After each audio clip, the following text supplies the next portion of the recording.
confirmation na hindi po darating si Congressman Bago Romualdez. ata isip, nahiya din sa sarili.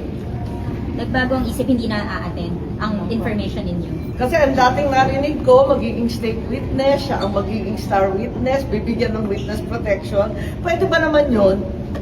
Nuloko na tayo ng lubus-lubusan. Thank you, ma'am. Yeah, but that's the original plan. But that's not what's gonna happen.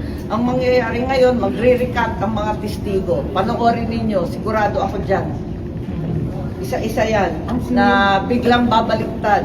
Dahil premature, tinakot ang pamilya, at halos tinutukan ang asawa at anak. Sino yun? Eh, alam na ninyo kung sino yung pinakamatindi ang testimonya. Si Gutesa, ma'am. Kasi pinakamabigat ang kanyang testimonya. Dahil doon, may personal knowledge at matapang na ibinunyag ang lahat. Talaga naman, tinakot ng todo-todo ang mga pobreng testigo. Hindi tama itong gawain nila. Ang sigutesa lang ba? Gutesa yun. Sorry. May intention po ba na may pagtakpan doon sa mga...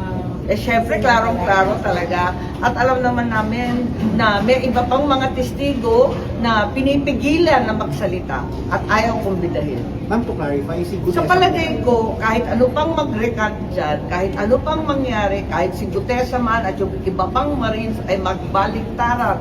Di ba sinisiraan na siya, naumpisahan na peke daw, yung nag-notarize, nag-falsify daw, kung ano-ano ang sinasabi. Wala naman naniniwala na sa inyo. Linilin lang ninyo ang sambayan ng Pilipino. Pero ang Pilipino, hindi na po magpapaloko. Ma'am, So, ma'am, yung pamilya na tinakot ay kay Gutesa, kay Orly Gutesa. O basta, yun na yun. Abangan na lang ang susunod na kabanata. So nakita na siya, ma'am. Ha? Si Gutesa nakita na po. Basta, oo. Basta alam ko na magbabaliktaran ang mga testigo, asahan ninyo, tinakot ng tinakot. Tapos, yung mga gustong magsalita pa ay itinago o talagang sinabihan na huwag nang magsalita.